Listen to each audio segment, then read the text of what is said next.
This is Creepy, a podcast dedicated to sharing the most famous, chilling, and disturbing creepypastas and urban legends in the world.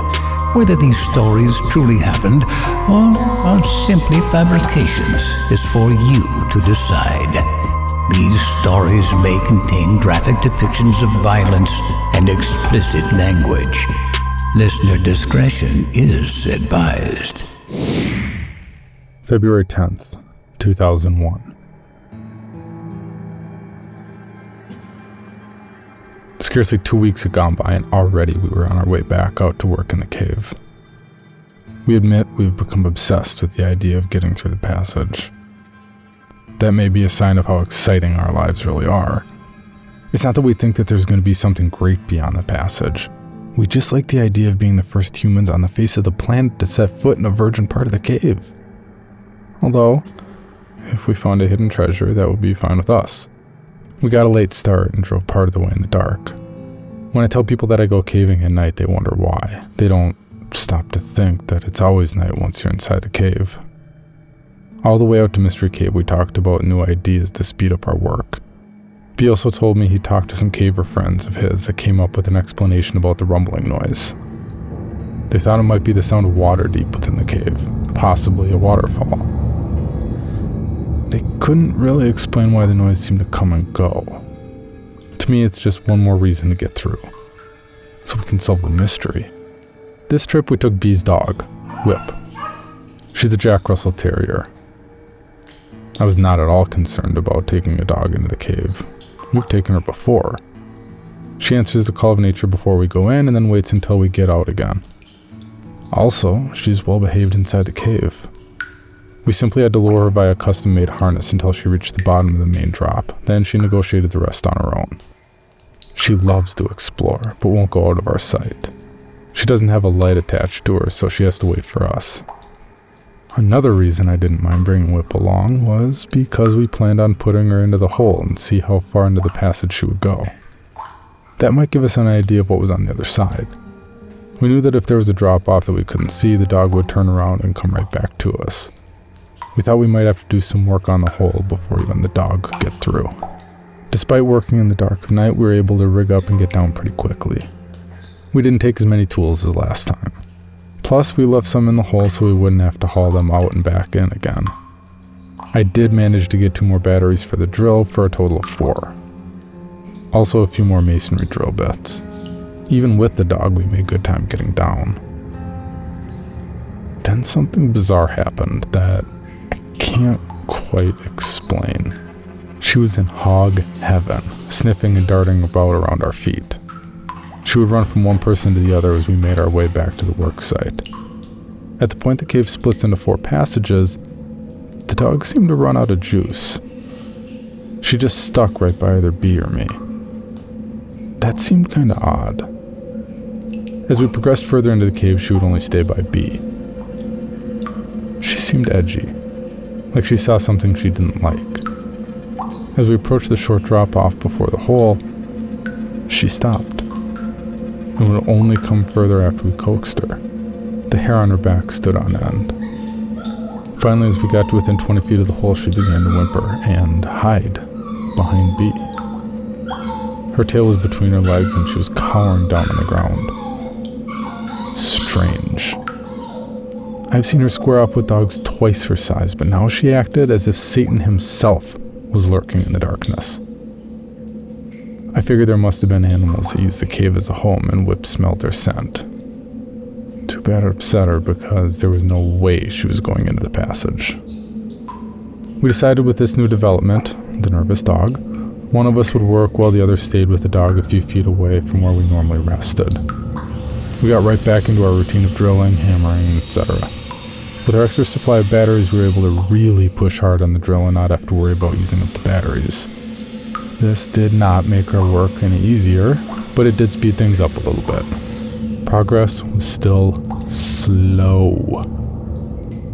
I really didn't mind though. My journal goes on for a while about the progress we were making. The entire time we worked, Whip did not move. She just laid there on a rope bag, shivering. She would whimper from time to time. One thing I didn't think about at the time was that she would not take her eyes off the hole. We should have been more observant of this intuitive animal. We were on our 4th battery when the second bizarre thing happened to us. B was working. He had just finished drilling a hole and was getting ready to hammer the bullpen when he stopped working and looked into the hole. I was kicking back, almost asleep, and hardly paying attention to B. He had a light by his side to illuminate the work area.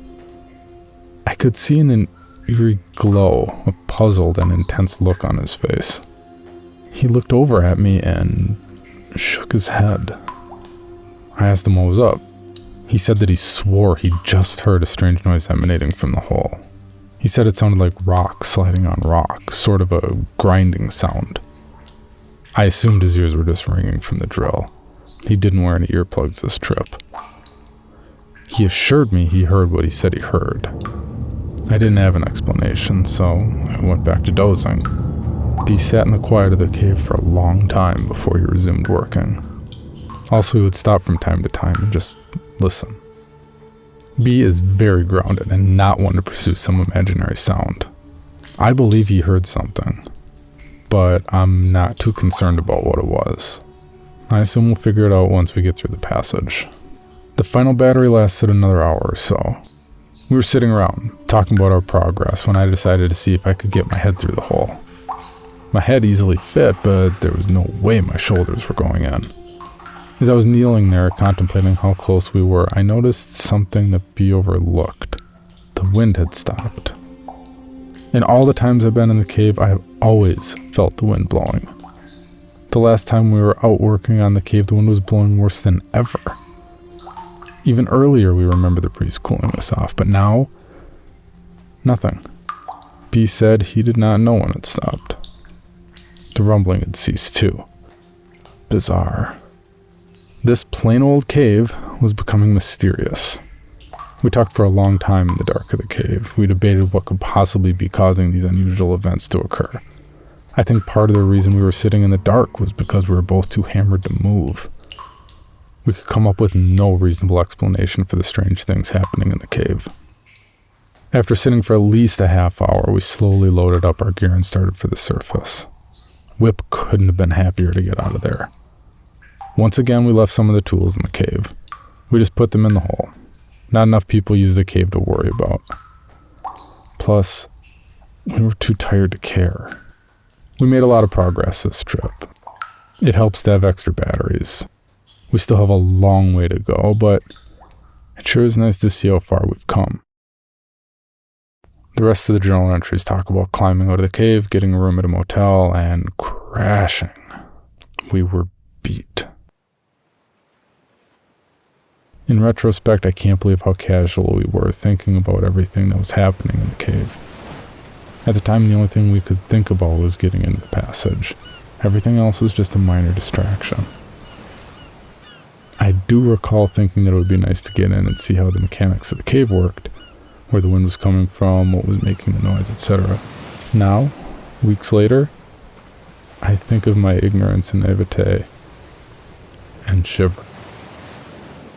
For more information, including pictures and videos of the stories told on this podcast, or to suggest stories for future episodes, please visit us at CreepyPod on Twitter, Instagram, and Facebook, or email us at creepypod@gmail.com. All stories told on this podcast can be found at creepypastawikia.com and are protected by a Creative Commons license. Some rights reserved unless otherwise stated.